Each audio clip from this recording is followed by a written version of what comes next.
I guess we're live. I guess we're live, huh?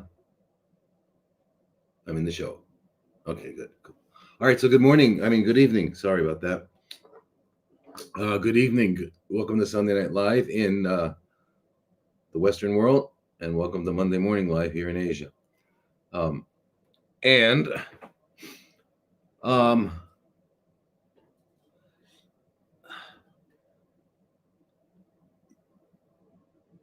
let's see. Do we have any people coming on yet? Oh wait, we didn't start this guy. There we go.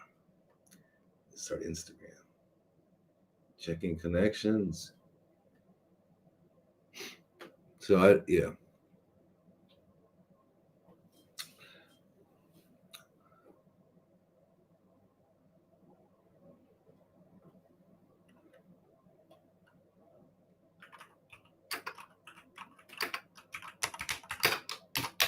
All right, so here we are, live. Okay, Instagram too. Everybody's on. Okay, great, wonderful. Okay, fantastic. So good evening. I wonder if you're all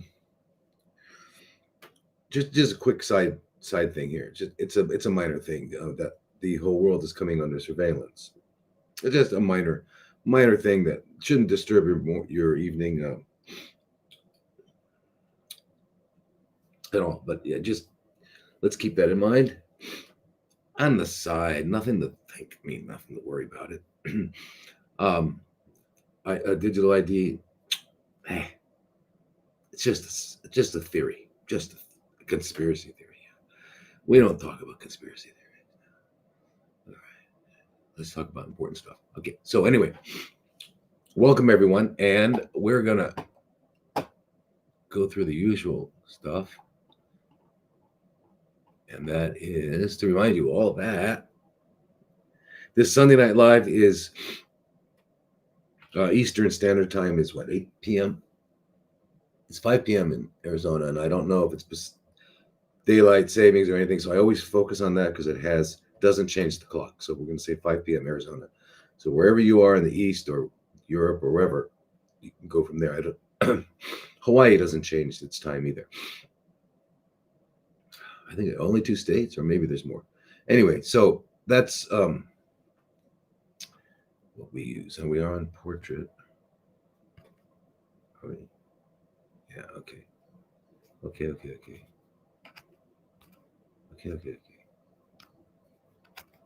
God.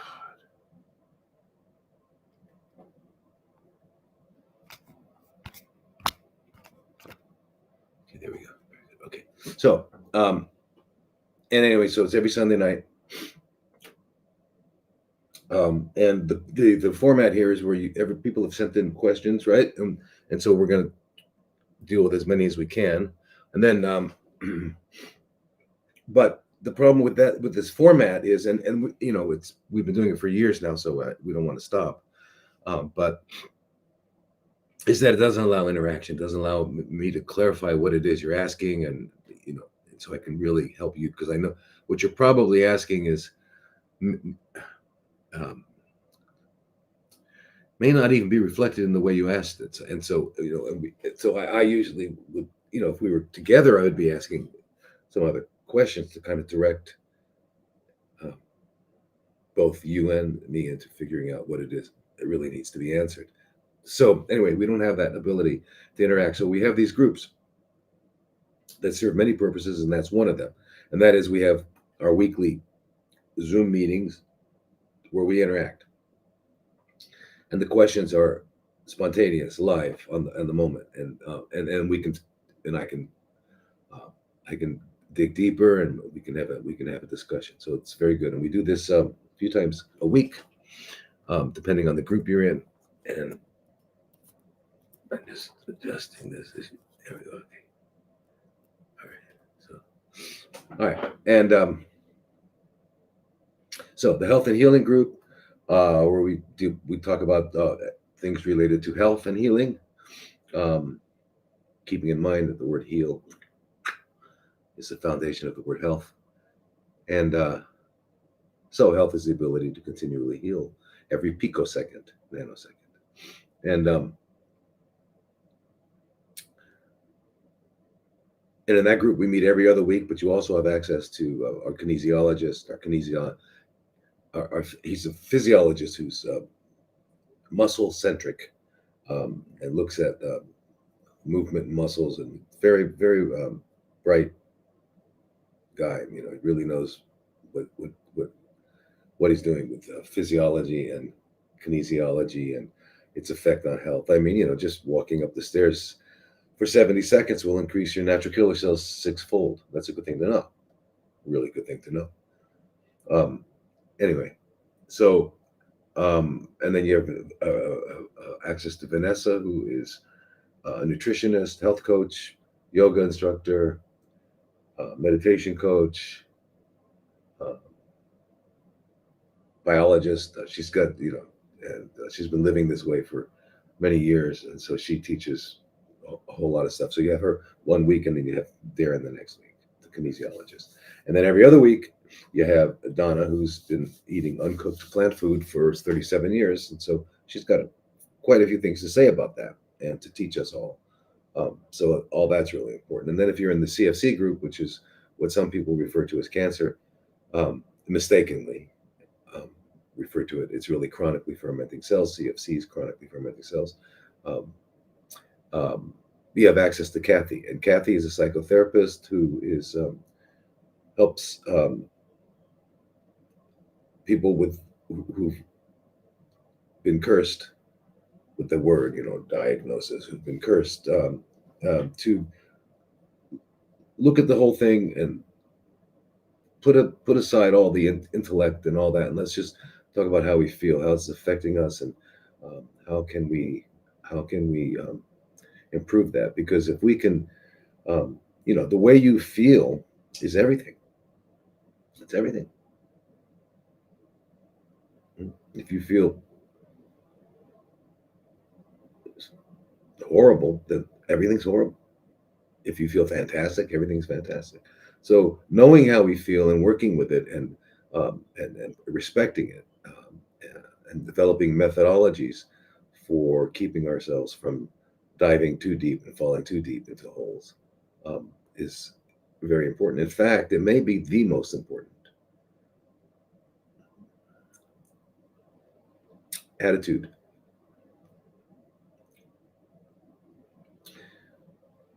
So, in fact, it just turns out that it really is. It really is. So, dealing with our emotions, um, understanding them, putting them in perspective, um, all that is very important. And so, that's you also have access to that if you're joining the CFC group. And so, the CFC group would meet twice a week with me in the Zoom, plus all those other people we discussed, as well as there's a lot of material, a lot of things to read, a lot of uh, programs, protocols, and then the parasite group, which is like the health and healing every other week, except the parasite group also has membership in the health and healing group. So the parasite actually gets to meet every Monday. Um, anyway, it's worth it. It's worth it. And plus everybody on these groups are all geniuses. It's crazy. Everybody's knows their stuff. Everybody. So it's not just me and you know, and the other professionals in the area, you know, of you know, Kathy and Darren and Vanessa, and Donna, but there's also all these other people are amazing in the groups. So you got to do it. You got to do it. So now the part four of the human diet. You remember, you may or not. First part was nature's design. The second part was called cooked food is poison. The third part will be what does the research say, and we went over that in detail. What does the research say? Okay, it's really nice you got an opinion, but what does the research say? And then episode 4, exposing the myths. The myths, what? Oxalates are bad. Don't eat spinach. Wrong. All the nonsense. You know, seed oils are terrible. Are they? Um, anyway, let's get into that. So that'll be October 23rd, 8 p.m. Eastern. Okay, October 23rd, 8 p.m. Eastern. So we get into some questions. Okay, All right, so this is from Ray, and Ray's asking, do you? I guess the word "what" is missing there. What do you recommend for high levels of PSA, prostate CFC screening advice on the deworming protocol 3 times a day for 3 weeks? If not, what do you suggest, and how long should deworming be after 4 weeks? Should it be repeated? Okay, Ray, turn off this. Ray, Ray. First of all, we've got to help you linguistically here because you're going to hurt yourself. You are hurting yourself. Okay, you're going to stop if you want to really do well, and and I know you do. I know you want to get back to health. Then stop using an astrological sign to refer to whatever's going on with your prostate. Okay, you don't have Cancer, Leo, Gemini, Sagittarius, Capricorn in your prostate. I promise you. Promise you. Promise you. Okay. What you might have is chronically fermenting cells. That's what you might have. Okay. You don't have this other thing. Don't use that word because that word's deadly. That word tells you you're going to die. Do you want to keep telling yourself you're going to die? Do you want other people to say, "Hey, how's your death march?" Do you want people to say that to you? Stop using the word. The word is death. Stop using the word. Okay. Words are important. I love you has a little different impact than I hate you. All right. These words are important. All right. So stop using that word. I don't know why you all still use this word. Why? I mean, we've been talking about this for how long? Why do you keep, when you wake up this morning and say, I'm going to die? Don't say it. Don't say, I'm going to live. And I am living and I'm going to continue. And I'm going to find a way to live even better. That's what our focus should be on. So stop using that word. All right. And high levels of PSA. Again, so it's with the Rocky and his gangs, Rocky and his gang, Rockefeller and his gang. Have you focused on this number and astrology? This number of your prostate and astrology. They've got you completely off track because where you need to be focused is on that road to paradise called health. That's where you're going. That's where we're all going. Okay. So anyway, your PSA. So high PSA, low PSA, and people treat PSAs. People treat CA 125s. People treat CA 15-3s. People treat CEAs. And the word treat, again, is saying you're going to fix something that's broken. Okay. So, okay, let's like throw all this away and say, what's going on? Okay. So in your situation, you've got a prostate, your prostate gland is uh, some of the cells have become chronically fermenting because they had to. They lost their ability to use oxygen, right? And why did that happen? Because of accumulated toxicities. That's it. It's not another reason. Not another reason. No, not another reason. No, not another reason. Did I say that already? Yeah, that's it. There's not another reason. Okay, so and what is reflective of what's going on is a PSA can go up, the prostatic specific antigen, but there are other things that change as well. But more than that, we look at other markers like LDH, the ferritin iron ratio, thymidine kinase, your neutrophil to lymphocyte ratio. There's a lot of things to look at. You don't just look at one thing and get stuck on it. Now, what does that have to do with the deworming? And please, let's not even. That's what they Rocky and his gangs want you to use words like that. Deworming protocol. They don't have a deworming protocol. Okay. What we have is these are medications: ivermectin, fenbendazole, mebendazole, or albendazole, any of the benzimidazoles, niclosamide, praziquantel. These are antihelminthics, right? Which are worms. Mhm. And then there's the nitazoxanide, which is linea, and metronidazole and tinidazole, which are antiprotozoals. And then there are the antifungals like fluconazole, itraconazole, nystatin. So those are the different medications that are used to help someone who's got a, a real disruption in their in their microbiology, and I'll clarify that in a second. Um, so let's not call it deworming. So but here's what it turns out as. We've learned, and I think all this came to light with Joe Tippins, right, when he was um, told to go home and get his affairs in order, as a ridiculous thing to tell someone. Um, and if someone tells you that, you should either you or have someone else punch them. I'm not advocating violence. No, okay. I'm just saying, if somebody talks to you that way, just walk out. Don't shouldn't even be with people that are going to talk that way. Okay, get your affairs in order. Well, that's what you're doing. Aren't we all doing that with our lives? Aren't we trying to get our affairs in order all the time? I'm getting my affairs in order. It's a ridiculous phrase. Don't use their words. Don't use their idioms. Don't use their acronyms. Don't use them, because then you are stuck in their world. And it's their video game. They made the video game, right? You don't want to be good at their video game. You want to be like me. I don't even know what is where do how do I what that's how you want to be. So anyway, as it turns out, these parasites, worms, and protozoa are involved in um, can be considered part of the toxic profile that causes cells not to be able to use oxygen and have to convert to a fermentative metabolism and become chronically fermenting cells, aka Sagittarius, Capricorn.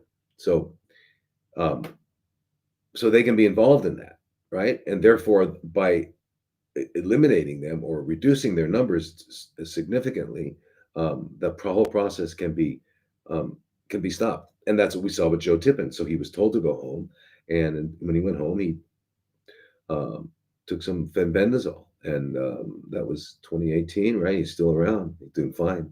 So, and he was, he had what, 92 tumors. So, as it turns out, it not only eliminates the worms and the protozoa, these medications, but they also turn off the specific pathways that are need to be active in order for CFCs to function. They're part of how it's part of the pathways. It's part of the mechanisms by which they function. That also directly affects them. So I don't consider it a dewormer or a deprotozoal. I consider it. It has many different actions, right? Now, with regards to prostate and worms, um, we had a lady in our prostate group. She joined for a little while, and then left. She really just joined to show us a PowerPoint presentation that she had made with regards to her father, who had an enlarged prostate and it had some chronically fermenting cells, and she put him on the ones we're talking about, the different anti-helminthics, and God, I think it was in 2 or 3 weeks, worms started coming out of his penis, and I mean, when she showed us pictures, and it was crazy. I mean, and then they had a bathroom where where the whole floor is tiled, and there was a bathtub over here, and in the bathtub there was like these long worms growing. It was crazy. It was just crazy. But they continued this for about 6 months or so, or I think even beyond that. And then they had, maybe it was beyond a year. I'm going to see if I can find that, and I'll get back to you. But I think it was quite a while, at least a year or more. But the prostate was back to normal. So the question is, how long does it take? As long as it takes, and we don't know. Every person has a different burden of what's going on, different other toxicities. Remember, it's not just that. Also, how about have you gone to a biological dentist? Do you know? How's your front upper teeth and your front lower teeth in the front? Because those are related to the prostate. If you had those, have you had a 3D cone beam CT to find out if you've got any problems in there? You should, or anywhere in your mouth. Okay, that has to be taken care of. Have you done a cleanse? Have you done colon hydrotherapy? Are you taking you're making sure you're maxing out on the amount of ascorbate, also known as vitamin C, in your body because it's an essential nutrient to life. And how about vitamin D? And so vitamin D, there's a lot of things, melatonin, going to sleep. There's a lot of things you can be doing. Okay, and I don't want you to get hung up on these medications for that are antihelminthics and antiprotozoals. Okay, they're important, and we should do them absolutely. But that's not it. That you can't just focus on that. So I hope, Ray, that you've got the whole picture. And what would be really good if you could join the CFC group, chronically fermenting cell group. Go to drlodi.com, drlodi.com, drlodi.com. Get on there, and you can find it right away. It'll give you an opportunity to sign up for those groups. You sign up for that, you'll get a basic program which will include everything that we're talking about now, including the deworming protocol. Uh, but you're not doing it to deworm necessarily. You're doing it for multiple reasons. So, um, but join that, and then we'll be meeting twice a week, and we can ask questions, we can talk directly, but you'll get all this material on what to do specifically. Where do I start? What do I do? Okay, and then you've got like 100 friends right away. You have 100 friends who don't want anything from you but your health. They don't want to take your health. They want you to keep it. Okay, let's go to the next person. This is CP, and she's hello. I'm a member of the Parasite Group. Before I start the program, I'd like to know what the medications do to the friendly gut colon bacteria. Should I be concerned that they are dying off as well? Should I be taking a probiotic with the program, weeks off or after? I actually, very good question, because what we should all realize is that, well, first of all, we've got just in our gut, and we're talking about uh,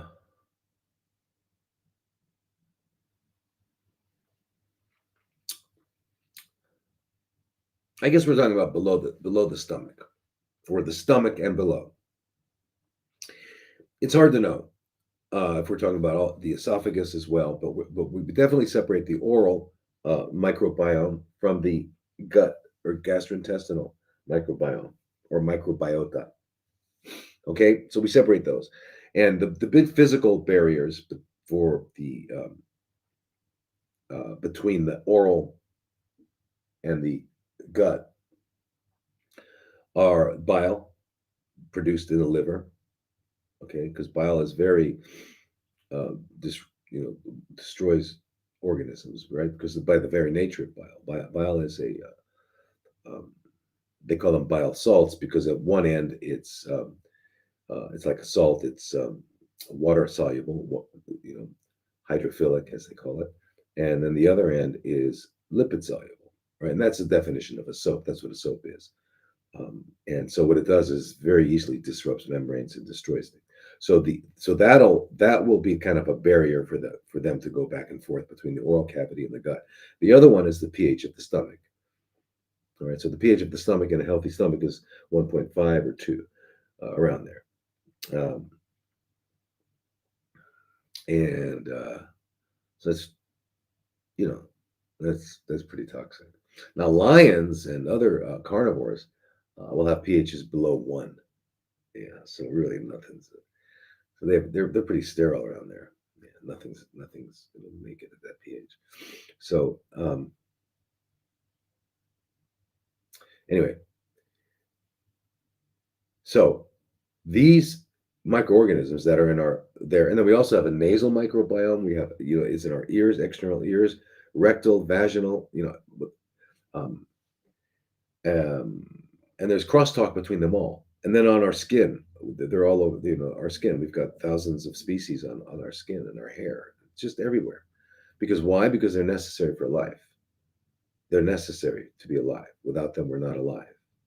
Okay, so they're not germs. They're uh, the soil in which we are growing and living. Okay, so um, anyway, so they get obviously the ones that are now we're at every organism is where it is because it's able to eat. However they do it, whether it's however they're taking in something from the environment and using it to produce to replace parts and to produce energy. That's what eating and nutrition is all about. All right, so if you've got ants in your house, it's because they found something to eat. So rather than kill those ants, which will take, you can never get done. You'll never get done unless you kill yourself too. But and all your pets will die if you really poison them significantly. You just take away the food. They'll they don't they're not there anymore.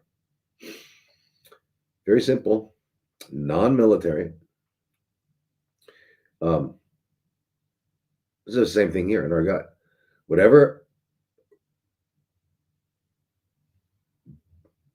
different ratios of different populations of microorganisms that are in our gut are there because of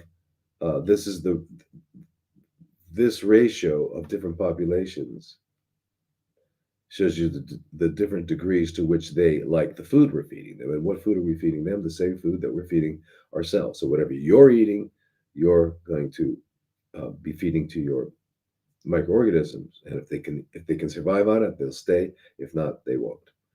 All right. So that's how you wind up with your biosis, your microbiota. So, um, so therefore, everything we put in our mouth. So if we drink something or eat something that's toxic, it's going to affect them. And all medications are toxic. All medications to get their approval by the Fraud and Death Association have to have what's called an LD50, which is the lethal dose at which 50% of the um, people taking it will die.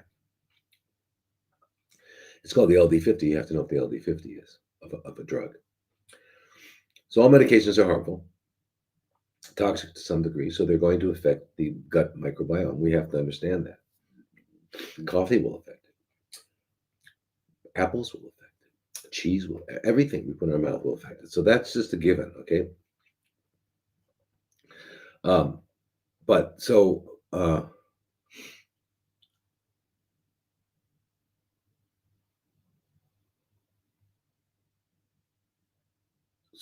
but and your question here is specifically for, and I'm sure a lot of you have the same question. So if I'm taking the ivermectin, I'm taking the fenbendazole, mebendazole, I'm taking the praziquantel, I'm taking the niclosamide, what's it doing to my gut microbiome? And should I be taking probiotics? And the answer is whatever you put in there,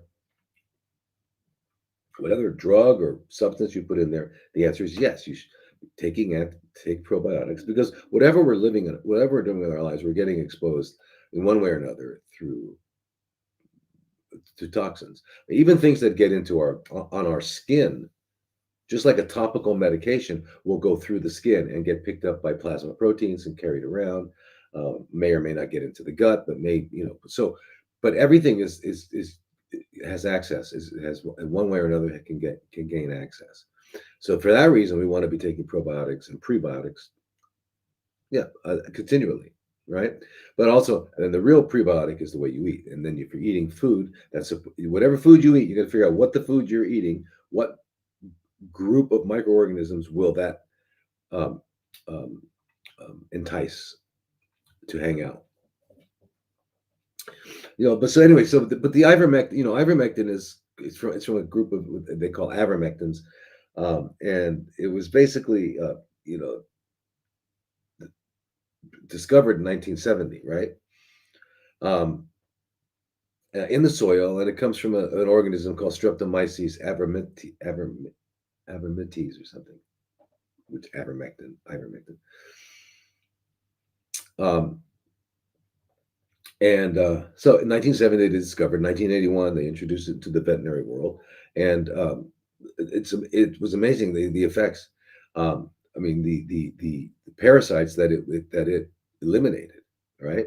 Um, so when it first was introduced into the human um, med- medicament, the human into human medicine, it was for onchocerciasis, which is uh, what's the common name for it? Uh, uh, oh, river blindness. Yeah, it's called river blindness because there's a parasite in the river that gets into the body, and that's what happens. So about 250, 300 million people worldwide are afflicted with this onchocerciasis and are taking ivermectin for years. Children, adults, and older people.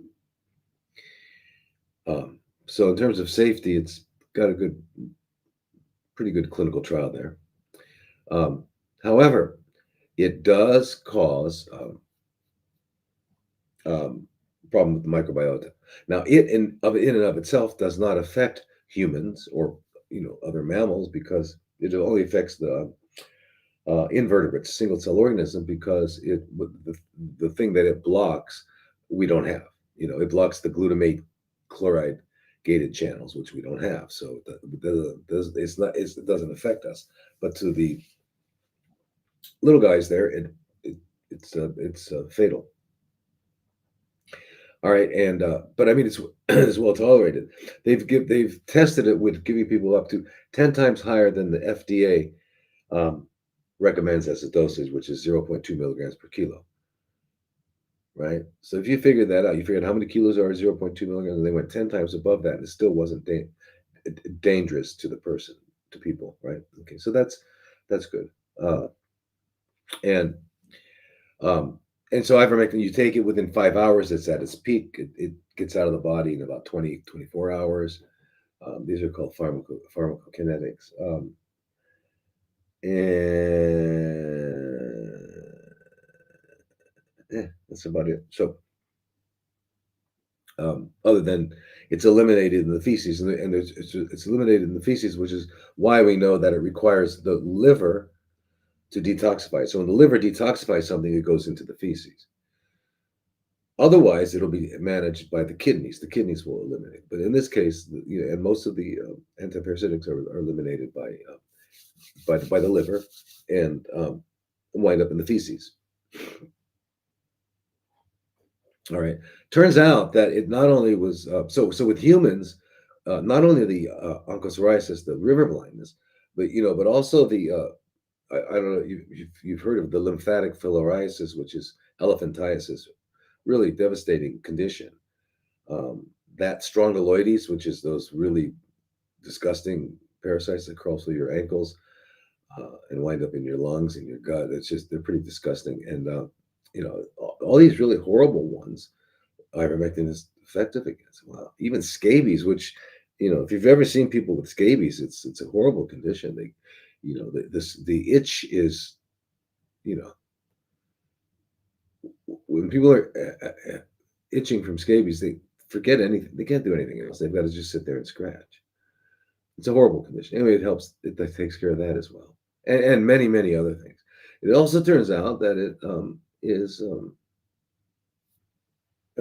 it works with bacteria.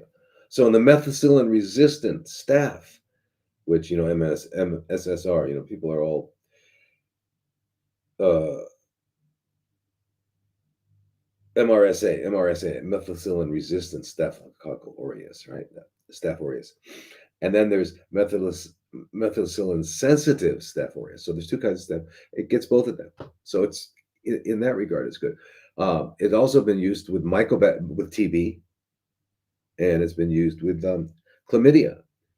And chlamydia is a protozoal that men pass to women, and Anyway, so it's also effective against them as well. So it's got a far reach. But also, as you might have guessed, it's also going to change the relative proportions of the populations of microorganisms that you have, and it will do that. And so, yes, so it will have an effect on that. All right. So you've got to be aware of that, and you are, and so so you want to take probiotics and prebiotics. Yes. Now the other thing we won't just to let you know that ivermectin also eliminates CFC stem cells, right? So that it can spread. This stops that. It also turns off many other mechanisms of CFCs. I mean, a lot of different mechanisms by which. So it eliminates CFCs and eliminates CFC stem cells in addition to all that.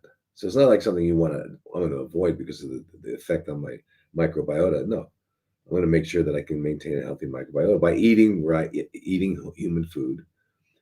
And if you don't know what that is, watch the human diet webinars coming up, the fourth part, and go back and watch the first three parts. They've been recorded. All right, so but in veterinary medicine, they can give ivermectin IV or subcutaneously, and they do this with all sorts of animals. They do it with chinchillas, they do it with horses, they do it with lions. So.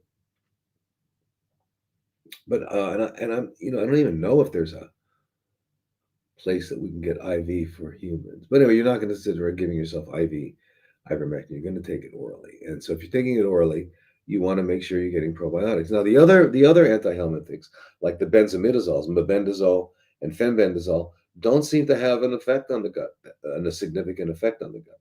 They don't, right? And the excuse me. In fact, in fact, in certain animals, the benzimidazoles are used to treat giardiasis and cryptosporodiasis because it these are these are protozoa, and these protozoa are single-celled organisms, and they cause all kinds of problems. We all know about giardia and diarrhea, and the cryptosporidiosis is nasty as well. So, but animals get them as well, and they find that it works with them. All right, it works that. So, but it doesn't seem to affect the overall relative proportions. So that's both fenbendazole and mebendazole. Okay, so it's pretty cool. Another one, niclosamide, that we use a lot of is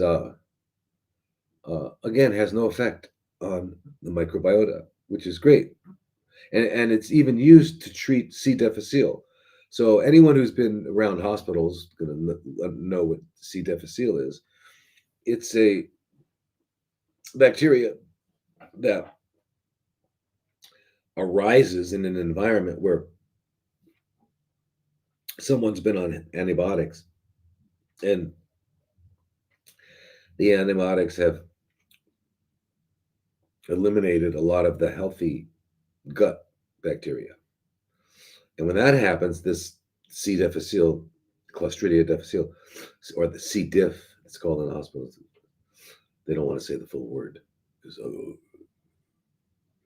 you don't say the word. If you're a nurse or a doctor or even an X-ray tech or anybody, you're gonna call it C. diff, right? Because you're cool. So C. diff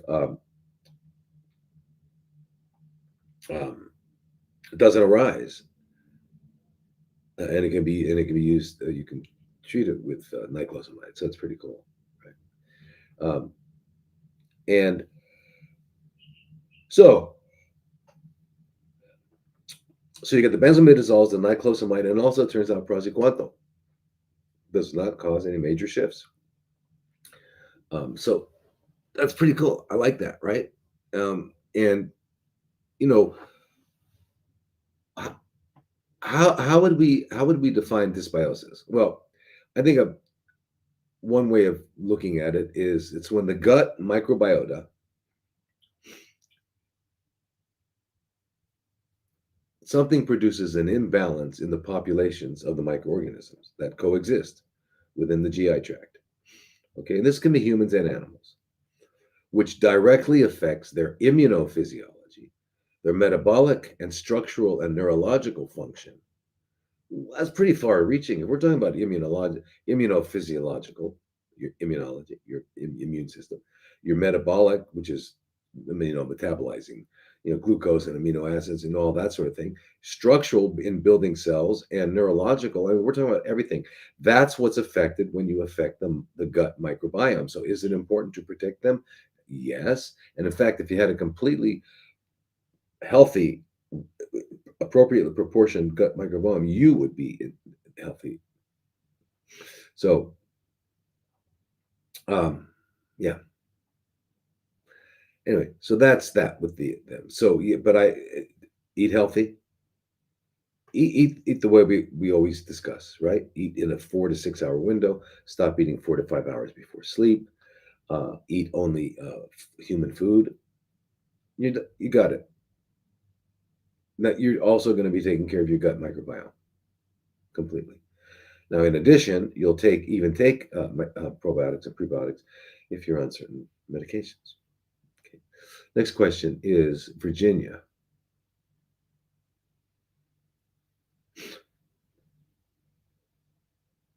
Detox cleanse. Will this help with chronic sinusitis? So done with antibiotics. Well, great, Virginia. Yeah, I mean, good, good, because the antibiotics aren't going to work. But if you've got a chronic sinusitis, I would say, detox and cleanse, very, very important. But I would get over to a biological dentist right away, certified by the IAOMT, certified, not just a member. And because the sinuses are right there, sitting on top of the roots of our upper teeth, right? So, wait, let me get rid of this here. I don't like this one here. Wait. Oh, there we are. Okay. All right. Yeah. So here we are. We don't need this one either. Let me get rid of that. Cool. All right. So yeah, Virginia. So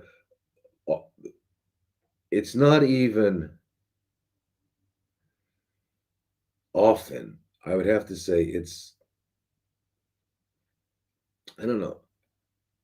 I don't know how close it is between 99 and 100, but the your oral health and your sinuses. So you've got to do that, and that'll really, really, really help. And it's surprising, but make sure IAOMT. It's a certifying agency that looks at International Alliance of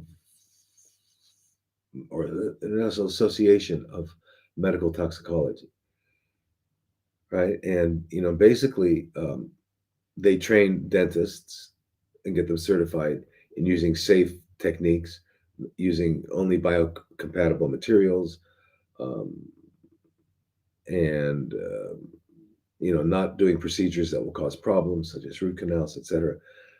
And if you have them, how to remove them safely and effectively, and all that. So it's you know, and that's and the relationship between the sinuses is right there, just right there. The sinuses are just cavities in the skull, um, and are like caves in the cell in the skull, and the roots of the teeth come right up near there. So if anything, there's a lot of crosstalk communication going on there. All right, so you got to do that, and then of course the cleansing is always is if you do a good thorough cleanse, which you have to do now, and then you need to reestablish your microbiome because if you've been on antibiotics, so not only is your gut microbiome destroyed, but also your oral microbiome and your nasal microbiome, and so yeah, you're going to have a really, you know, different microorganisms where you in places you don't want them, and the ones that you do want will not be in sufficient numbers, right? So you wind up with all this dysbiosis, and it's going to have a tremendous effect on you. So yeah, you're on the absolute right track, and I'm glad you're done with antibiotics, because you've got to realize, after a while, you just have to. They're not working. They just don't work. And what's very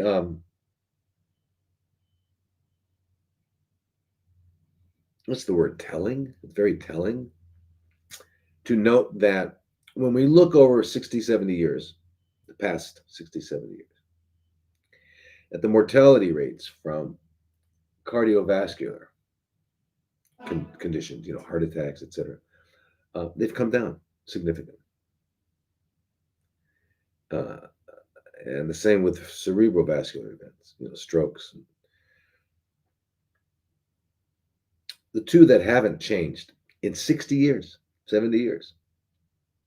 And this is CDC data. This is not Lodi data. This is CDC data, okay? And it's uh, and that is infectious conditions, and number two, CFCs.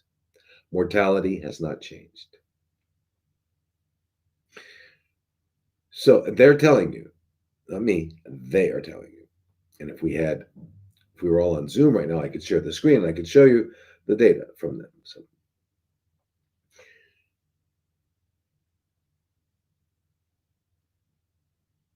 the point is that the reason these two areas have not changed is because the efforts to resolve these issues are completely off track. Completely off track. Like I said, you have ants in your house, you can spray all kinds of stuff, but if you don't take away the food, they're going to find a way. And if not them, some other guys that you don't like. Anyway, so that's why. So we're shooting at the ants, and we've got hand grenades, and we've got even hydrogen bombs to get rid of these ants, but they keep showing up. All right. Anyway.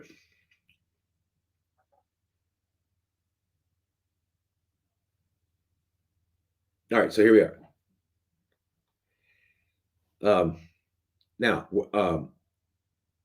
we're going for Jim. Jim again. Jim is just like, what's his name? Ray. You guys like this word. Come on, Jim and Ray. You guys have to realize that in fact, anyway, do me a favor and realize that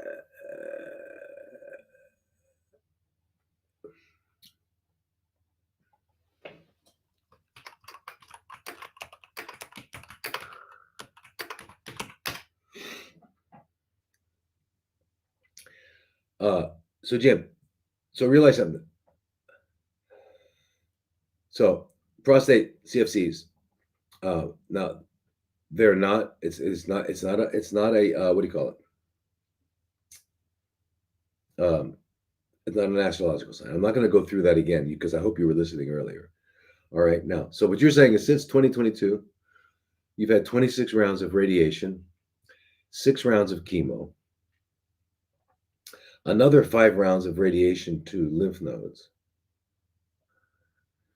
I've also been on Lupron for years. What a good boy you are, Jim.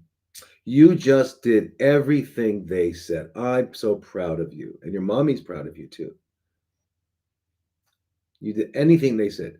They didn't tell you to walk off a cliff yet because you're still talking, but if they hopefully they don't. So when I mentioned to my radiologist I was considering ivermectin and fenbendazole, he got arrogant and even wrote in my portal that I've been advised against trying ivermectin and fenbendazole and was advised it could make matters worse and even cause death. I'd like to hear your views. Jim.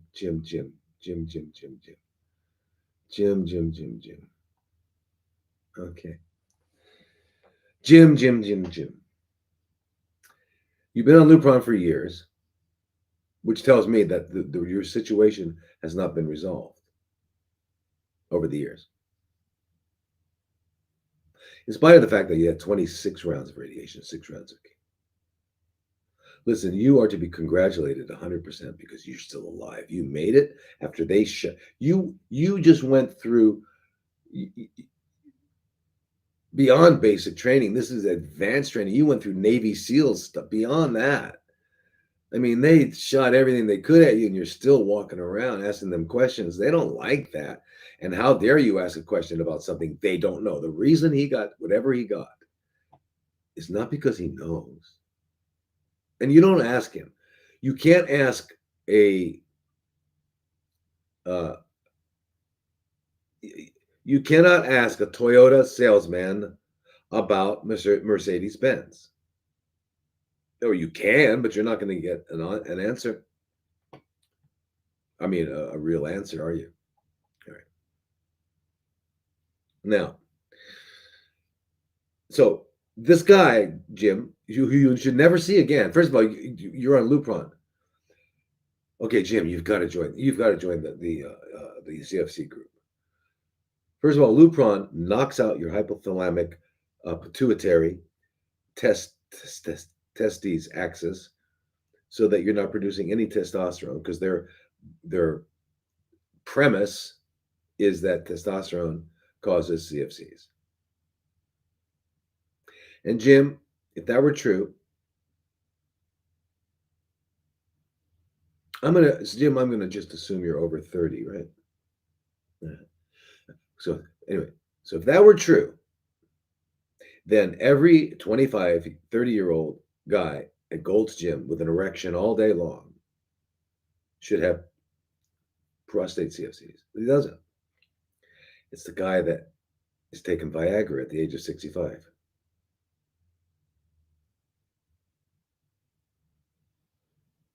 So right there says, what is wrong with this story?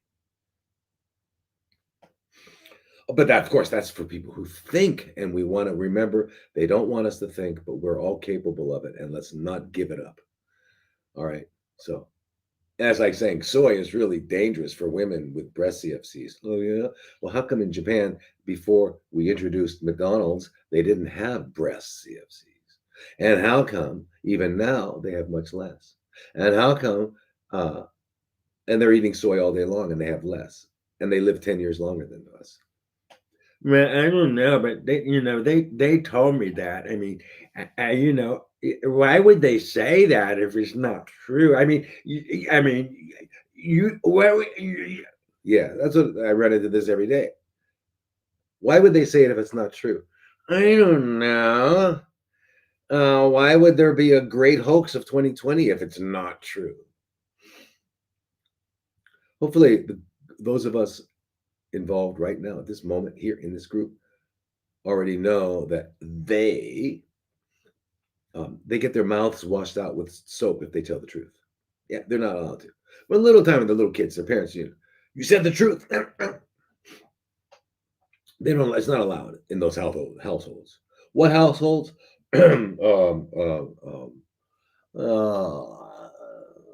the House of Windsor,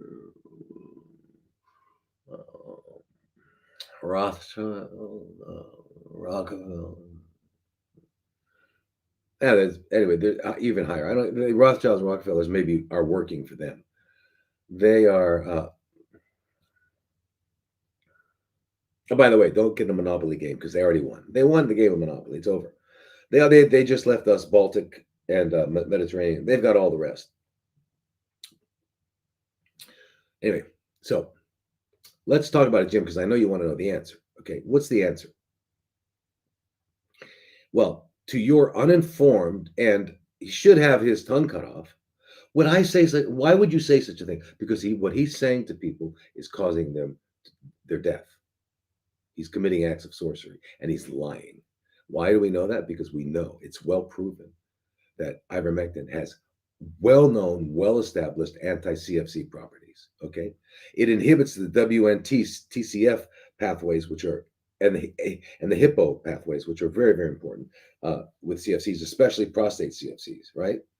Okay, and as it turns out, it's As part of the homeostatic process, it helps keep the whole prostate healthy, right?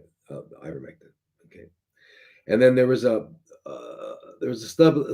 study. Tell your guy to read it, to stop watching Netflix and playing golf or whatever else he does in his leisure, and start reading the journals, okay, and find out that ask him about the study published in September of 2022.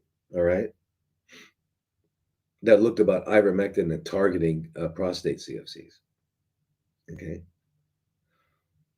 and what did it find? What was the finding in this study that was published? Ivermectin increased intracellular double-stranded DNA breaks and finally triggered cell death. So the authors of this study concluded that the anti-cancer effects of ivermectin in prostate cancer may be a new therapeutic approach for prostate. I won't use that word again, but yeah, CFCs. Right? Published data, right? And then you've heard of the British Journal of CFCs, right? Cancer, British Journal of Cancers, right? Okay, this is published in 2019. All right. Repurposing screen identifies mebendazole as a clinical candidate to synergize with docetaxel, which is Taxotere, um, um, uh, for prostate CFCs. So, in fact, it's become a new big deal. Docetaxel, which is Taxotere, and mebendazole target distinct aspects of the microtubule, blah, blah. Microtubules are almost like the um, non-bony skeleton of cells, and it's how they move and divide and blah, blah, blah. But that's how they divide, because if they can't divide, they're dead. They're gone. Can't use that word. They're flatlined. Okay. But anyway, and the reason this is getting published is because they're using it with a drug. So the docetaxel, because of that, it's got funding, and they were able to do the study. But it's becoming a big deal in the world of oncology. Mebendazole, okay, which is the cousin of fenbendazole, and they're all basically the same. Okay, Jim. So your oncologist should at least have his tongue stapled to his uh, bottom lip. That way he can feel swallow. He can't say anything bad to people anymore. We don't want him telling people all these bad things. You know what I mean? Because it's the things he's telling them is going to kill them. That's what I'm talking about. You know what I mean? You know what I mean, Jim? Anyway, um, uh, yeah. So, but there's many other studies. So, Jim, here's the answer. Your guy is uninformed. Not only uninformed, now he's lying to you. He's already lied to you because he's got you somehow convinced that you doing all these poisonous treatments are going to make you healthy. That, Jim, that poison will make you healthy. So here's the thing. Um, um, and by the way,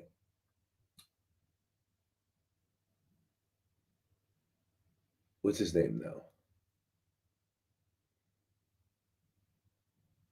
Morgenthaler. Abraham Morgenthaler. Remember that name. Jim, write it down. Abraham Morgenthaler. He is a preparation age, meaning medical school at Harvard, residency and fellowship at Harvard. No, it was undergrad, medical, and then residency and fellowship at Harvard. So they call him a preparation age. But anyway, all through the Harvard thing, he's now a professor of urology, a tenured professor of urology at Harvard, still there. Years ago, he wrote a paper about the myth of testosterone and prostate CFCs. The myth. So look it up. You just have to use those couple words, the myth of testosterone, and put in Morgenthaler. Morgantler. Put that in, Jim, and do that. And find out that this Lupron is absurd and it's lost you a lot of good, fun years of being a healthy sexual human being. All right, which is what that's part of your right of being alive. Right? And if you had the testosterone, you'd care. Right now, you probably don't care what I'm talking about. You say, who needs it? I don't know. That's for young people. Yeah. give you a little testosterone, you're gonna see who needs it. Uh-huh. So anyway, I'm telling you, to have a wonderful life in living color instead of black and white, let's get back in the game. Get back in the game, okay? And the game is a fun game. Living, being alive is fun. It's being fun if you're healthy. Okay, so let's get off the road that you're on, which is, I mean, I'm serious. You get a Purple Heart. You got through these guys. That's fantastic, Jim. So now, take your, it's your turn. Go for it.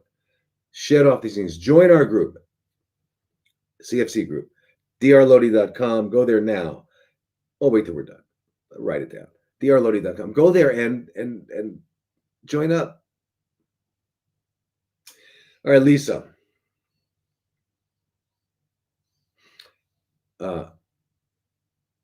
I'm asking this question on my on my brother's behalf. He was what I call he has what I call episodes, twisting pain that radiates through his spine to the front of his heart, chest area. He states that it feels like a heart attack.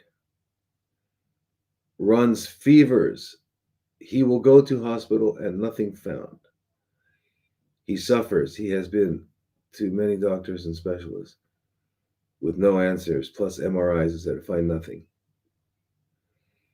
Is it possible it is a large parasite, maybe living in the muscle? If yes, what type? Is there a test to find out? I feel so bad for him.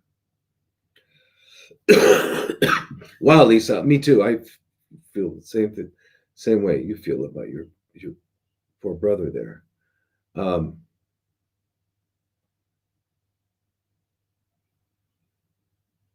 See, if which we're in a group right now, the parasite group, I could ask you. So, how long? I mean, twisting pain that radiates through his spine to his. Okay, so you very you've articulated quite well the one of the two types of pains that people are going to experience. There are pains that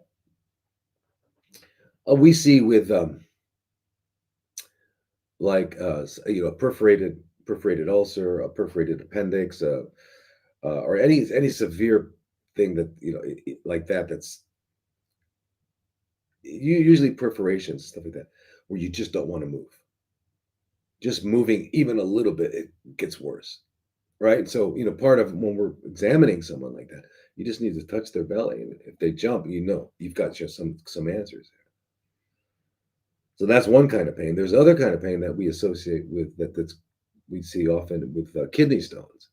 And as those stones are passing down, see the stones, they form in the kidney, right? We have two kidneys over here. They form in the kidney, and then they pass down through the ureters. The ureters would take the urine from the kidney to the bladder.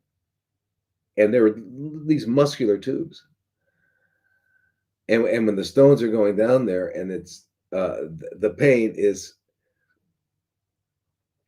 I've had many women tell me that it's far greater than natural childbirth with no medication, no pain meds. And this kind of pain is called writhing pain, where you gotta keep moving because it hurts. That's the kind of pain it is. It's the kind of pain where you can't get comfortable. So that's what you're kind of describing here, but it doesn't sound like kidney because it's you're saying it goes from his spine to the front of his chest. I mean, that could be kidney because it's hard for us to know, to pinpoint exactly where in our abdomen something is. There's a phenomenon known as referred pain too. So something over here is affected, but it's causing pain on this. It's called referred pain. So it's really hard to determine. So, but if he's got he's had MRIs. He said he runs fever. So these fevers are associated with this, and they does he get a fever and then this happens, or does he run fevers at other times? So there's a lot that I need to clarify here. But it sounds like he goes to hospitals and no one can figure it out. That's very Very odd. Um, and MRIs. I'm wondering where you live and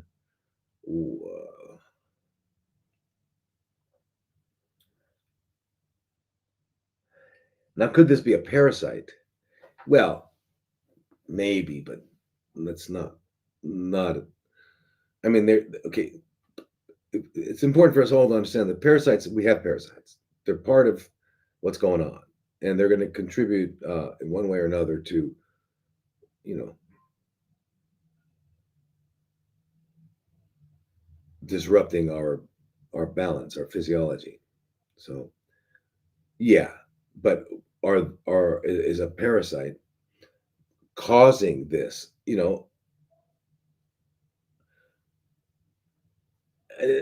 Most likely no. Most likely there's something else going on, and I just don't know there's so much I don't know. How often does this happen? Um, how long does it happen? There's so many things.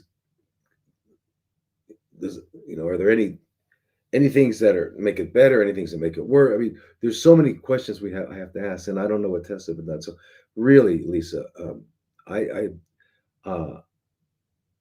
but if it's that severe, like you're describing, the other thing that now you're saying it feels like a heart attack. I'm not sure what that you mean, because I would ask you, or ask you to ask him, or I would ask him, tell me about the pain in your chest. Describe it to me, and the way he describes it to me would help me understand whether it's hard or not. So just so you know, I mean, you can ask him if you want, but just so you know, when you ask someone who is having a heart attack, what does it feel like? They always, if they can move, they always take their hand and they go squeeze. They describe it. So you don't put that word in their mouth. You don't say, does it feel like it's squeezing? You just say, what does it feel like? And they will always, if it's a heart attack, they'll go like this.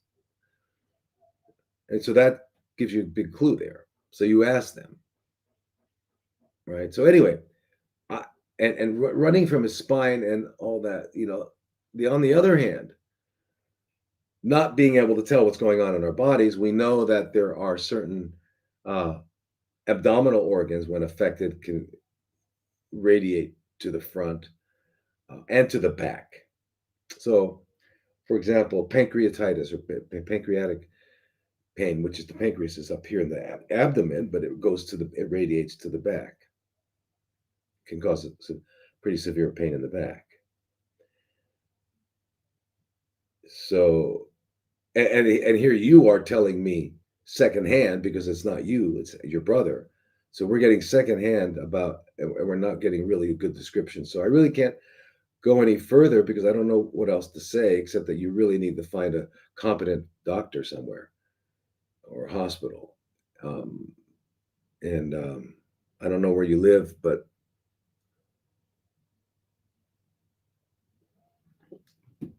wherever you were going, go somewhere else, or leave, get out of there, go. You got to find out. You can't. He can't keep going through all this. Join my join the parasite group so we can talk. We will be talking tomorrow, I think. drlodi.com, drlodi.com. Go there so we can talk. By the way, if anyone has CFC problems right now, and you're anywhere near North America, get over to Oasis, okay? In Arizona, an Oasis of Healing. Um, Now here's a George. Um, Wonderful. George is a family doc. Thanks for what you are doing to educate us awakened physicians so we can assist our patients. It would be helpful if you can give me the meds you recommend for top 2 to 4 protocols you recommend. Some of my family practice patients range from having no extra cash to quite limited. The foods that are antiparasitic may be their main option. When do you recommend over-the-counter medications? If you are willing, which ones and how often, for how long, and when to repeat? Final question: how often do labs, three quarters to the end of the treatment, give evidence that is working? If so, which ones? O&P, DMA, stool tests, for which ones? Thank you. All right, great. Family doc in Tennessee. Well, fantastic, Dr. George. Um, um, Beautiful. I'm so glad you found me. It's wonderful when doctors can join in on this because we need to spread the word. We need to have good doctors out there. And here you go. You got Dr. Graves. For anybody near Tennessee, here you go, Dr. George Graves. Um, with regarding top 2 to 4 protocols, just to keep in mind that one, as you well know, microorganisms, we're not going to find just one. When we culture, we find one of the predominant species, but it's not the only one. They live in an ecosystem. They have a large ecosystem, and they have, and there's, in fact, there are, and we now know that there are nano-sized bacteria and microorganisms that we can't, that we can't, we don't detect because we don't look for them because we don't even know how to look for them. So there's, in addition to the ones that we can see, which are archaea, bacteria, protozoa, um, funguses, viruses, what they call viruses. In addition to that, then there's this other stuff, that the other guys, these nano-sized ones that Royal Raymond Rife saw, that you know Dr. Weber in Munich saw, and anyway, and we know that in 1972 when they finally discovered the calcium producing microorganisms, CPMs, were at the root, at the nidus of all atherosclerotic plaques, right? So we knew. So then, I mean, the headlines, I think, in Time magazine is heart disease an infectious disease? So anyway, but so there's an entire ecosystem of organisms to keep in mind. And one may be predominating, but there are other ones. So for that reason, we use antihelminthics and antiprotozoals and antifungals. And basically, ivermectin, unless there's a particular problem with it, I would recommend it for every protocol, just because it's so far-reaching. And of course, you're going to take the probiotics and prebiotics and eat healthy. It's a given. You would do that even if it had no effect. So, and then the next is a benzimidazole, albendazole, fenbendazole, mebendazole. The other ones, the other benzimidazoles aren't really used. So any one of them, I mean, because they're all the same. And with regards to, well, this one does that and that one does this, for example, mebendazole is known to have an effect at eliminating CFC stem cells. How do we know that? Because we tested for that. But we didn't test the other ones for that.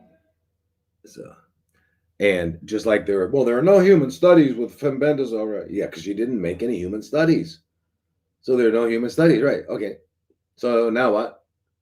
But we found it with animals. And then here's the thing. People get upset. We're not animals, we're humans. What the heck is a human? A plant?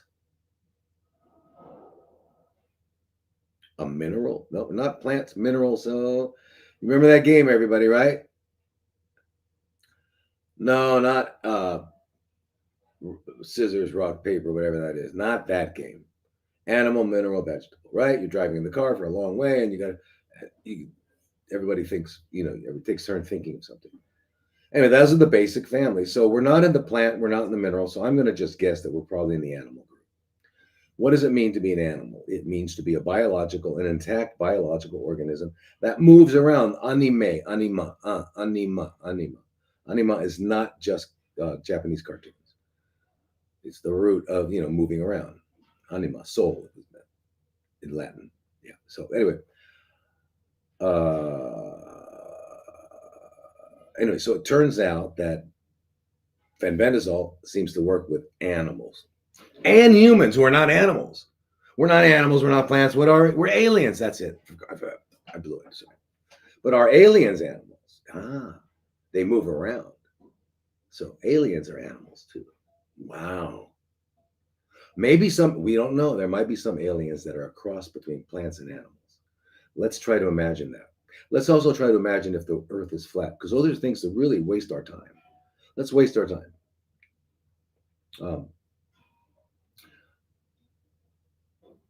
So,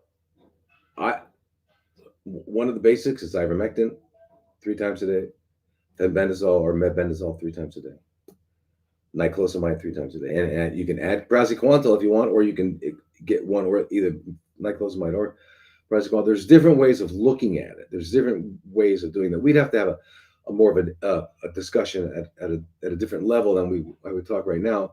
But and then we add in and certain antiprotozoals. Nitazoxanide I like. It's the best. I think it's the most broad of them all, and but tinidazole is important too. So, and you come 3 weeks on, 1 week off, 3 weeks on, 1 week off, 3 weeks on, 1 week off, 3 weeks on, 1 week off, and during the 1 week off, and also during the whole thing, you're going to be doing liver support with ALA, silymarin or silybinum or milk thistle, and NAC, thiamine.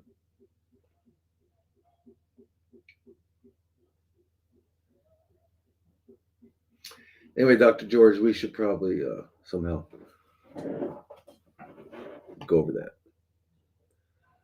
Let's go to the next one. Now, this is Teresa. This is just Mike. I've been emailing you about Mike's blood. He ended up in the ER.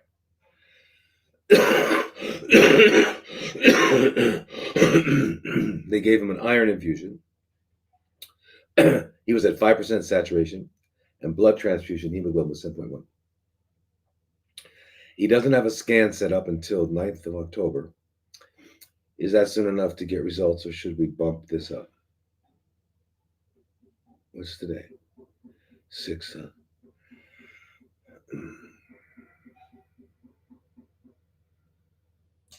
I know if we call them and something is wrong, first thing they request will be chemo and immunotherapy.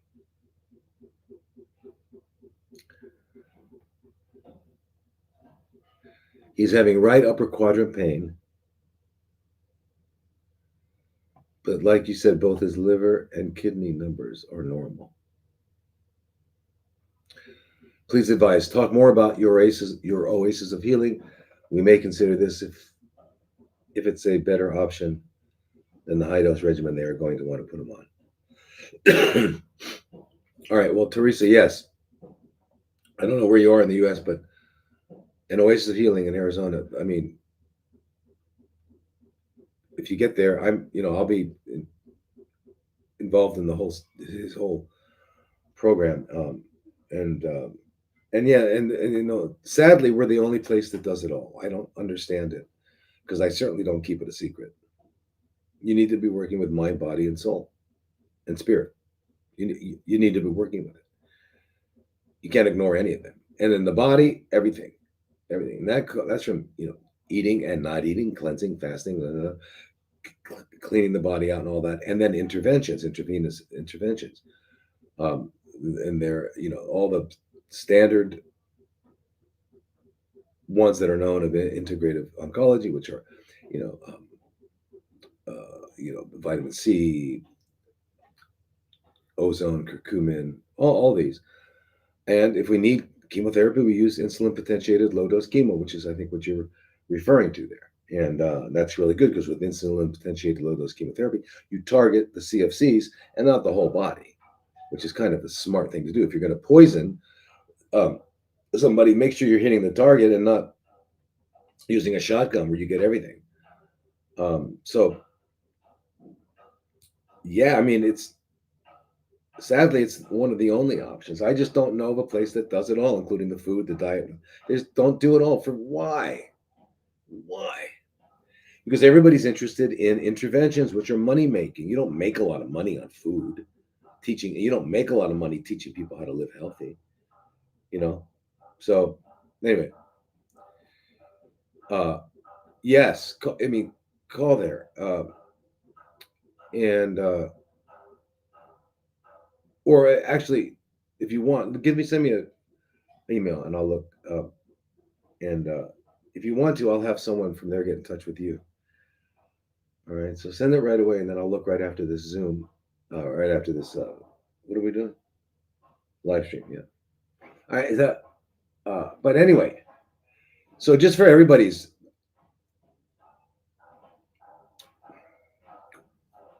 database, there's a bleed going on here, esophageal bleed, tumor oozing. And of course, what happens when you lose blood? You lose iron, and you become iron deficient. So that's what's happening. So hemoglobin was 7.1. A man should be around 14. So that's like having half of your blood gone in terms of its oxygen delivering capacity. So he needed a transfusion. He was at the point where he needed a transfusion. We try to avoid that transfusions by using, things like erythropoietin and stuff like that. And they gave an iron infusion. And unfortunately, if you give iron infusions to someone who with CFCs, the CFCs grab most of it. But there's a way of diverting that, and that's by giving an IV of erythropoietin prior to the iron infusion, so that the bone marrow will be grabbing this iron and a lot far greater amounts of iron than normally, which means that the CFCs will get less and the bone marrow will get more. And the bone marrow is where you make the red blood cells, so that's necessary. So he's having right upper quadrant pain. That's liver. The right back would be kidney. That's liver, stomach, gallbladder, duodenum, upper small intestines, upper part of the small intestine. So, uh, yeah, he needs to be evaluated. So, really, let me know you're ready to go, and I'll have someone call you, contact you. This is Petra.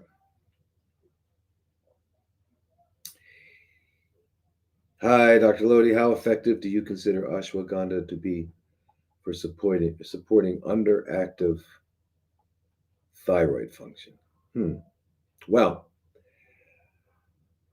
um, we often think of ashwagandha as supportive of the adrenal glands, right? And that's because it's able to actually lower cortisol levels. And people with that are in sympathetic overdrive, people that are stressed, are going to be having high cortisol levels, and so which have many serious negative effects on the human physiology. But again, we have to remember that we do not consist of multiple systems like the cardiovascular system, the central nervous system, the immune system, the thyroid, the adrenals. There's one system and it all works together. And so the question is, does it work for, you're saying, underactive thyroid, hypothyroidism? Actually, there was a study where they took, it was 8 weeks, say with 50 people, they put them on 600 milligrams of ashwagandha a day. And they found, and these people with thyroid problems, um, the hypothyroid, and it showed significant improvement in all the people that were taking it. So yeah, it does help, absolutely. And the um,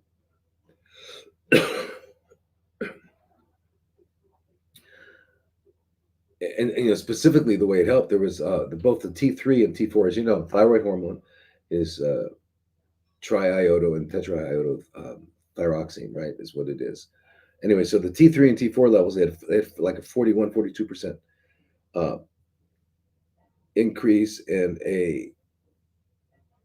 the T3, and then it was like a 20% in the T4. So it's great. And also the TSH levels came down, which is another thing to be important about.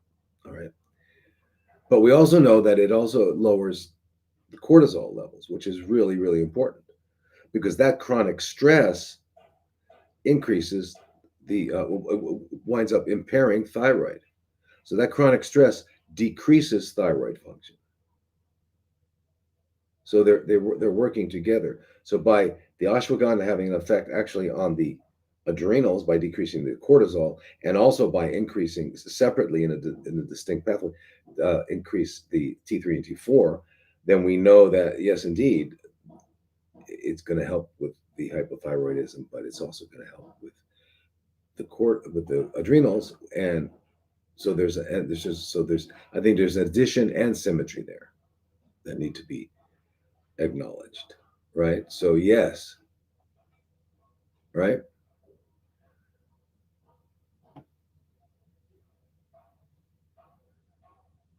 All right, so where are we? Where are we now? Um, what time is it?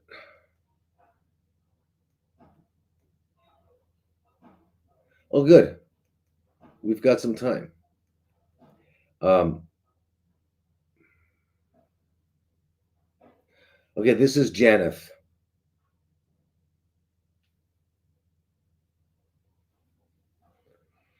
Um, and Janeth, and this is regarding constipation. Uh,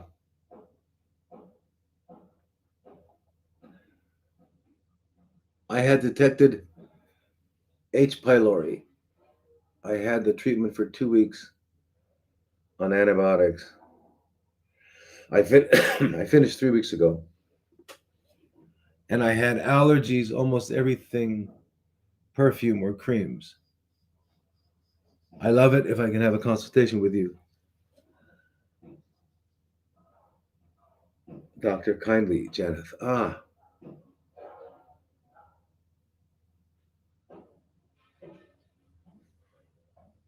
So I didn't hear. There's a little confusing here. The topic is constipation, but it's saying you were talking about the. Wait a minute. Oh, and then H. pylori, which is we think of as stomach, gastric, for 2 weeks on antibiotics, and then you had allergies. I guess that's separate, not related to the. It's so noisy. Give me 1 second. I gotta close this.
Yeah, sorry about that. Here we are. Yeah, they're building a resort next door to me. I moved here because it was really private and fantastic, pristine, and now they're building a resort. They built one on the other side, now they're building one here. So I got to move. So I'm trying to think what's worse. Is it worse hearing the noise of the construction or when they're finished and we're full of people? So bummer. Anyway, Janeth. So first of all, constipation is a consequence of not eating human food or medications can do that. Certain drugs can do that as well. So, and it could be a combination. So the really easy way to deal with that is to eat human food, which is plants. The more plants you eat, the less constipation and hydration. Drinking a lot of fluid, water, juices, um, vegetable juices, a little bit of fruit in there.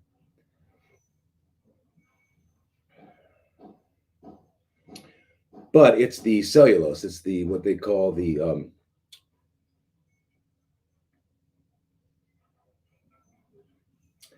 is what they call insoluble fiber. There's two kinds of fiber: soluble and insoluble.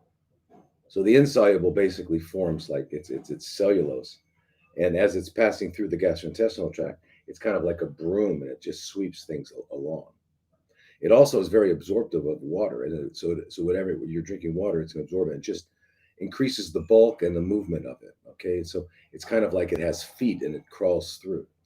So that's very very important. Do that, and you don't have to worry about anything else.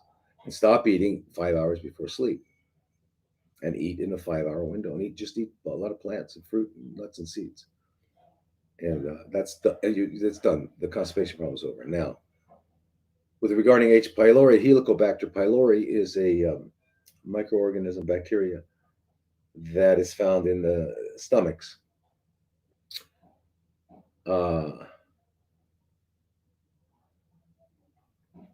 Which is unique because the stomach, as we mentioned a little earlier, is one of the physical barriers that doesn't that prevents the movement of microorganisms between the oral cavity and the gut, right? Because it's got that because it's acidic. Well, these guys like it.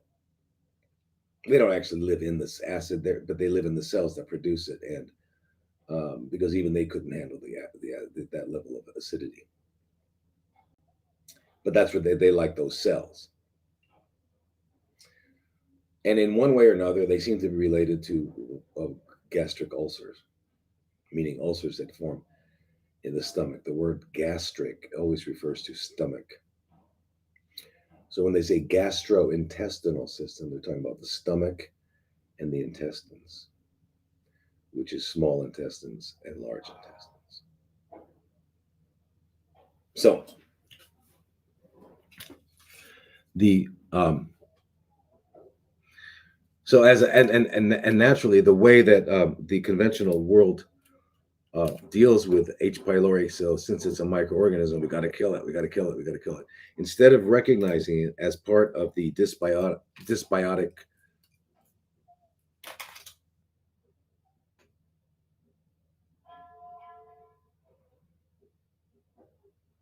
what's the word? Whatever. It's part of the dysbiosis thing. It's crazy. That's what it is. So, um, um, but however, and instead of antibiotics, you can use colloidal silver. And the one I recommend is from Natural Immunogenics, and they produce two products called one is called Sovereign Silver, which is only 10 parts per million, and they produce Argentin 23, which is 23 parts per million. It's really the best colloidal silver because it never comes out of colloid, right? Which means it's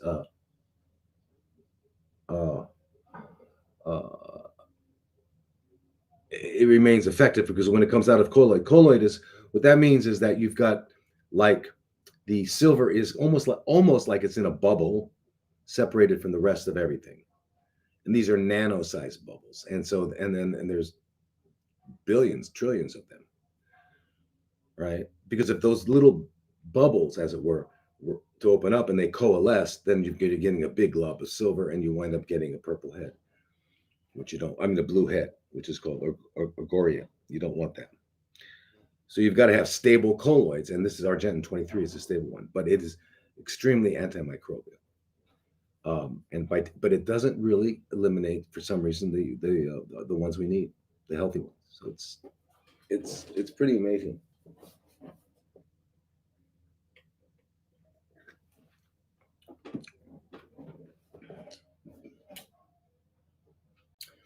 And if you get that, I would take like a tablespoon every couple hours.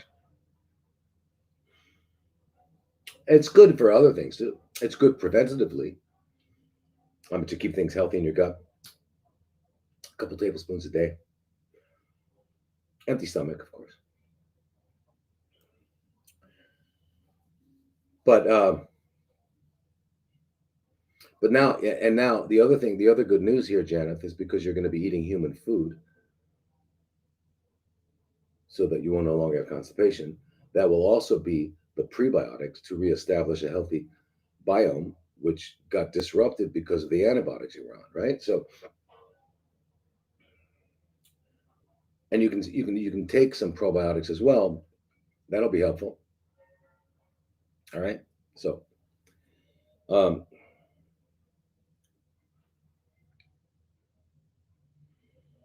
so you have allergies to almost everything, including perfumes and creams. Well, here's the thing, Jonathan. What's really interesting is that what you've picked out here are seemingly three separate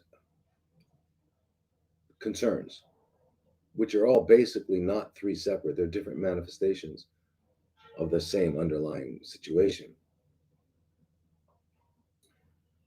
And when we say we have allergies, now,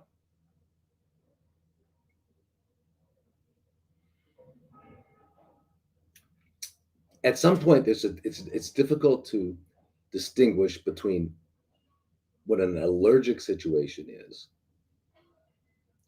versus a situation where your body is trying to eliminate a toxin that it's being exposed to. Are they the same? Yeah, really. But I think what would fall more into the allergic category is when things that should normally not be considered toxic to us, when you're taught like something that's we need to eat or whatever, shouldn't cause a reaction like that, which we call either allergic or just getting sick from eating a toxin. So the difference is when you get a what's called a leaky gut syndrome, where you get these breaks. Uh, Now, all the cells of the that line the gastrointestinal system are together are hooked together very tightly by these little rivets, um, that you would see in steel beams, but they're similar, and they're called tight junctions. And these tight junctions can get stretched out and broken for many reasons. Eating too much, eating too frequently, stuff like that is going to have an effect on them. Having a dysbiosis is going to have an effect on them. So there's lots of eating foods that have toxins. There's lots of ways. So the tight junctions are continually being um, renewed and repaired. And Akkermansia is one of the microorganisms, probably the main one that actually repairs tight junctions. But anyway, so we need to restore your healthy gut biome, and we need to help repair the gut so that you don't have a leaky gut, so that you're not having a reaction that we call allergic to something that would be nutritive.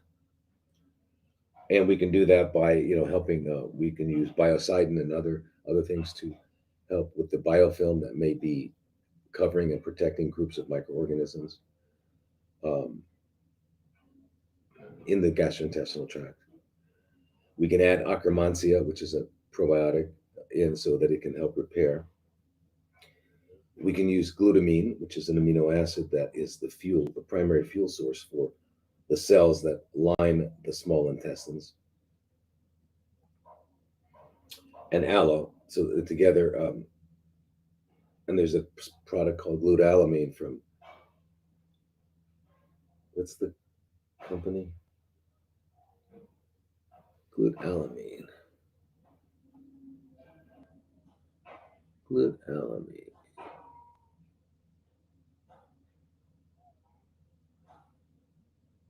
Glutalamine. Who's that company? But what's that company? Anybody know? That company is Cellcore, right? I don't know. I don't know. Anyway, um,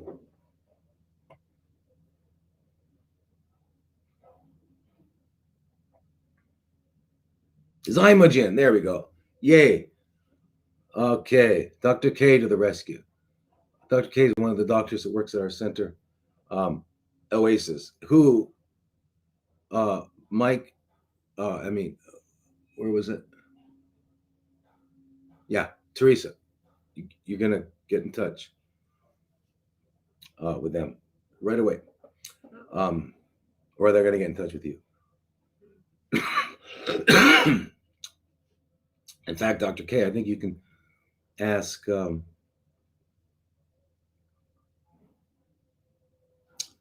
on the Iodiasis, whatever it is, Iodiasis, Iodioasis. Sounds cool. And ask one of them for how to get in touch with this lady. She's pretty much works very closely with her husband, helps him through this. So she would be the person you'd probably contacting. Send them an email, or because yeah, sounds like they need help. Anyway.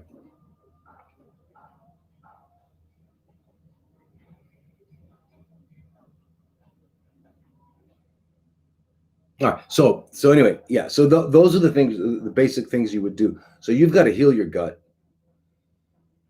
You've got to start eating human food, and eating appropriately. I mean, allowing at least 4 or 5 hours before you sleep, so that you get the most out of sleep.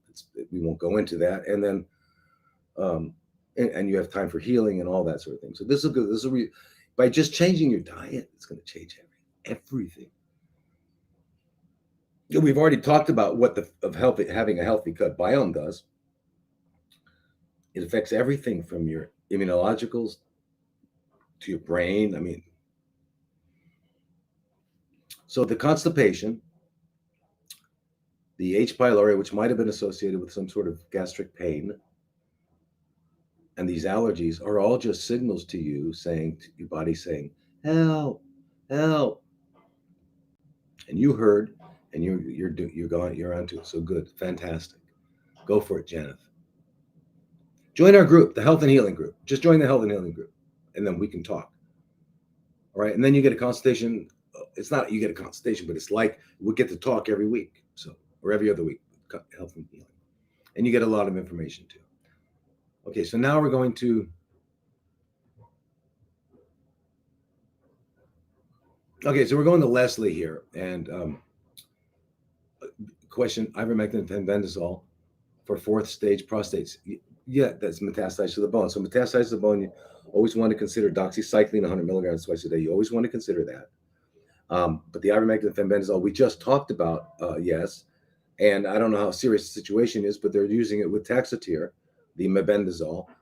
But so you need to get involved. You can join our group, CFC, and if you're in the U.S., give a call right now to an Oasis of Healing, because we're on top of all this stuff, and do both. If you're a patient at Oasis, you have automatic membership in the CFC group while you're there.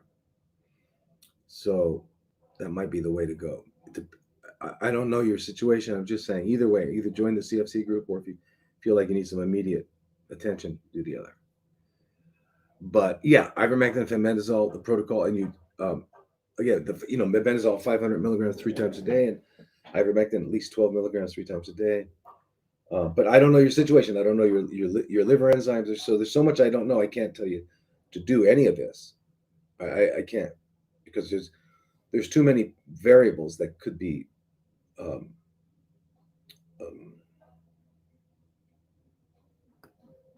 make this not a good record, So I can't do that, but I'm just saying the usual protocol would be that. And the bones, the usual protocol would include doxycycline. Depending if you're in the center, we might add in a bisphosphonate, but I don't like them. I don't think we need them. Anyway, and a lot of other things. So it's not just what we're talking about at this very second about the anti-protozoals, we're also anti-worms, but we're also talking about the entire program. Now, what you need to do when you have CFCs is everything, not a little bit of this and a little bit of that. Oh, let me try that and let me try. It can't be. It's got to be everything right now. Why? Because this CFC condition is a mind, body, spirit dysbiosis, dysfunction. And that balance needs to be restored. And that means you've got to do everything on every level with every aspect of our being. Right? And because it's like right now, it's showtime. Let's take care of this. And you do, and you do, and you do. That's a beautiful thing. And if you join our groups, you're going to see all these people are really amazing people that have done it. They've been, some of them have been doing this for years, and they want to stay that way. And we're all helping each other. It's a beautiful family type situation. Not to sound cliche or anything, but it's not. It's really has that feeling. Um, you know,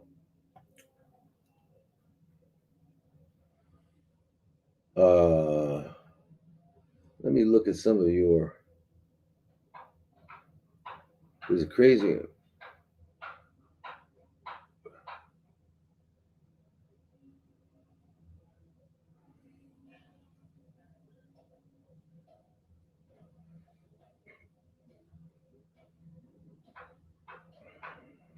Right. So I'm seeing some comments that were probably earlier. The problem with blood transfusions is most people were probably injected with mRNA bioweapons.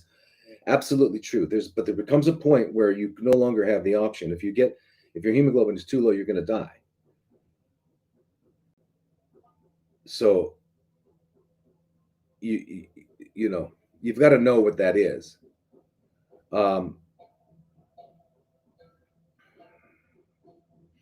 If we're not at that point, then we try to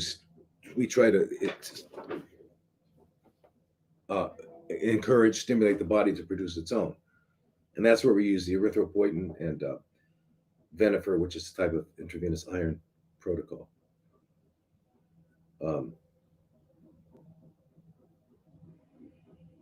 So yeah.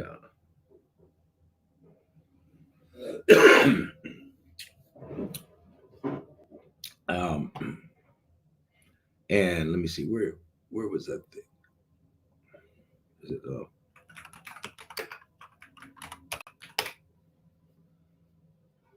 huh? What the heck?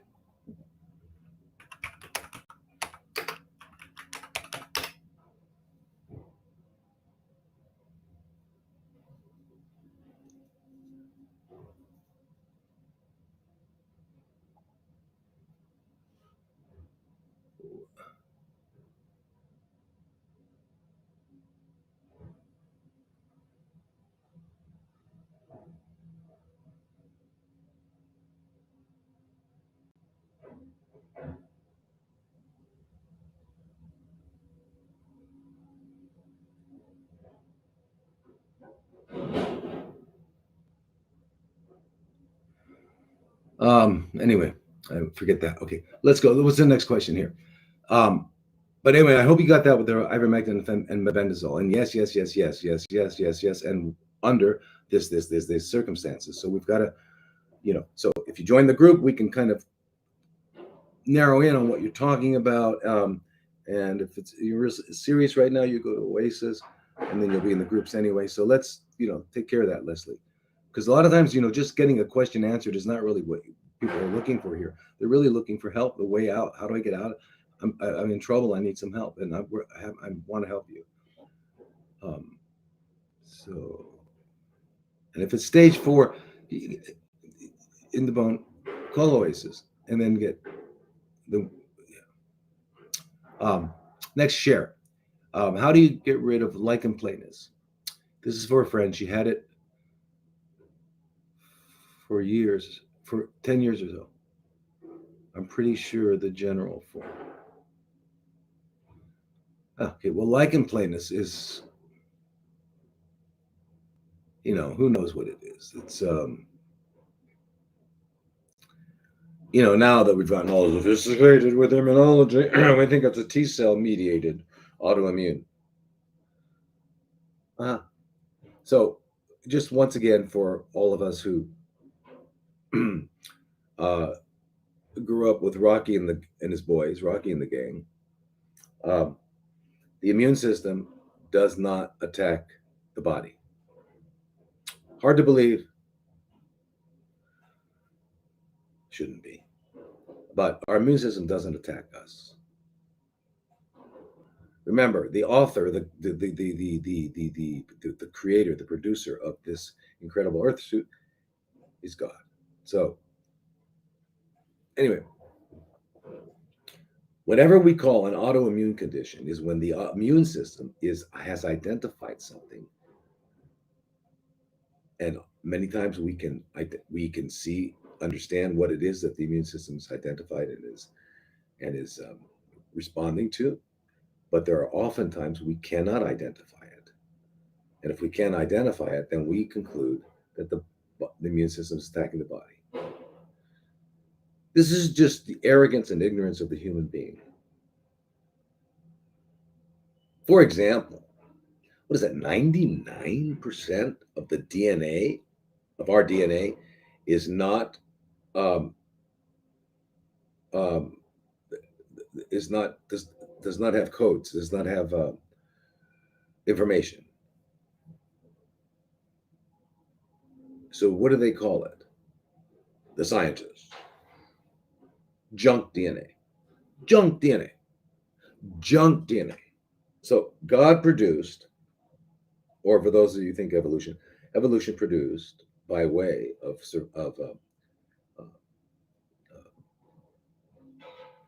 what's it called? Natural selection resulted in 99% junk and a little 1% of the stuff we need. No, no. And then what's that other word? No. No and no. There's no junk in the universe. The only place there's junk in the universe is in the mind of humans. The only place in the universe where there is junk is in the mind of humans. Okay. All right. So the all that 99% was necessary for that whole process to take. It's part of the apparatus, the functioning. Okay. For you junk brained scientists, and then lichen planus is a chronic inflammatory affecting the skin and mucosal surfaces, and we believe that it's T cell mediated. Okay, so anything they say is at best useless. Okay, and of course there are different types, not locations, types. There's cutaneous, mucosal. They can have lichen planus of the nails. And then there's vulva. Women can have it. Anyway, it can be a pretty much of a bummer. And usually people between age 30 and 60. But you know what? Things are changing now with the new mRNA bioweapons running around. So who knows? We're going to see it in newborns, or maybe in embryos. Anyway, so what do we do? What do we do with this? Okay. And the whole thing is obviously we're talking about is that the immune system has gotten involved in something that we can't identify. So what do we need to do? Clearly, it's very clear we need to do an incredibly thorough cleansing program, which in biological dentistry, number one, long juice cleanse, colonics, uh, uh, um, lymphatic, complete cleanse,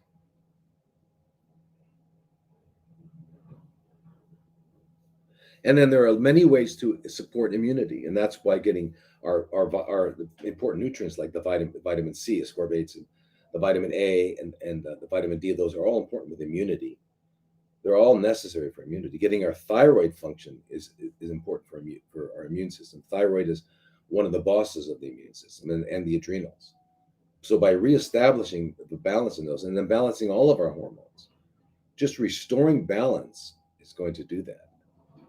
And then feeding the immune system, giving it what it needs and what it doesn't need. And that's what's going to happen with this diet, the cleansing thing. And then when you do eat, you're going to eat again in human food in the right at the right times, the right amounts.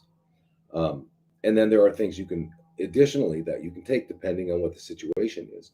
So we need to look at a lymphocyte subset to see what's going on. Is in your situation are T cells involved? What's going on? What's going on with your thymus gland, which produces T cells, which produces matures T cells. So there's a lot to this. So your friend who's been going through this for a long time is not having a really good time. Join the health and healing group. We can deal with that.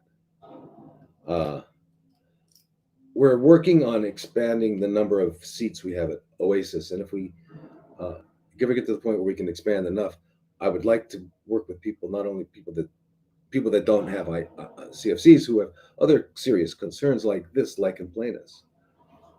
But I mean, it can be a real bummer.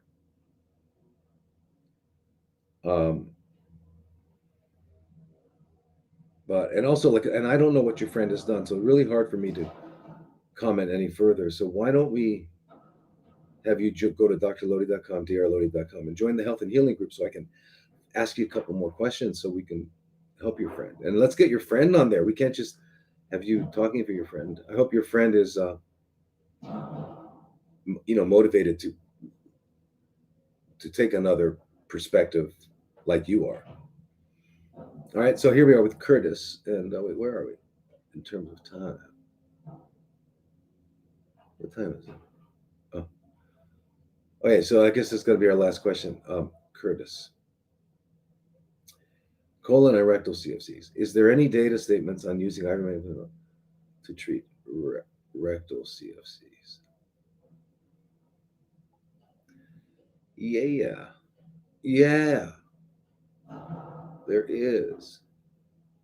Let me show you one here.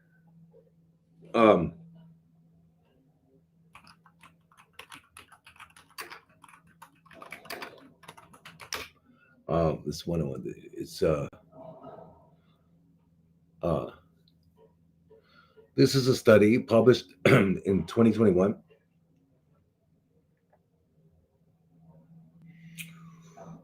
Let me give you the exact thing here. So ivermectin, this is in Frontiers in Pharmacology is the name of the article, published in 2021. Ivermectin has new application in inhibiting colorectal CFC growth, cancer cell growth they use, right? So what they said,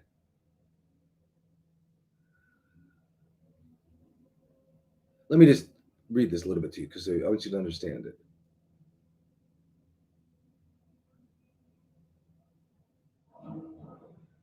Whereas the results demonstrated that ivermectin dose-dependently inhibited colorectal cancer cell growth, followed by promoting cell apoptosis and increasing caspase. Okay, so apoptosis is where a cell recycles itself.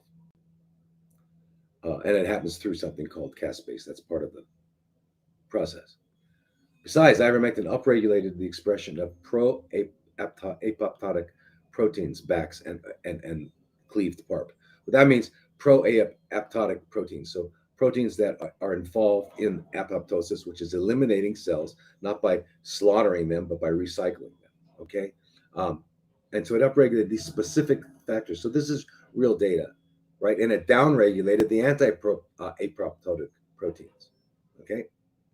And if that weren't enough, it promoted both total and mitochondrial ROS production in dose-dependent manner, which could be eliminated by administering NAC in CRCs, colorectal.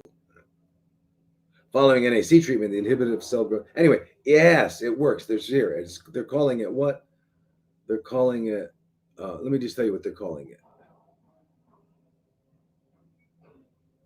the new miracle drug for rectal cancer, in their words. That's what they're calling it. Okay. So, and that's just that. We can find the same with, and colon, we can find the same with fenbendazole. So the answer is yes, there is very good data, very good information, and stuff that you really want to know about. And I'm really glad that you are asking, and you asked the right place.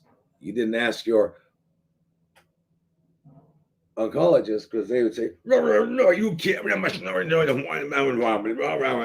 Get out of my office, right? You don't want that kind of thing. Anyway, you guys. So Wadi Cup, thank you so much. I'm,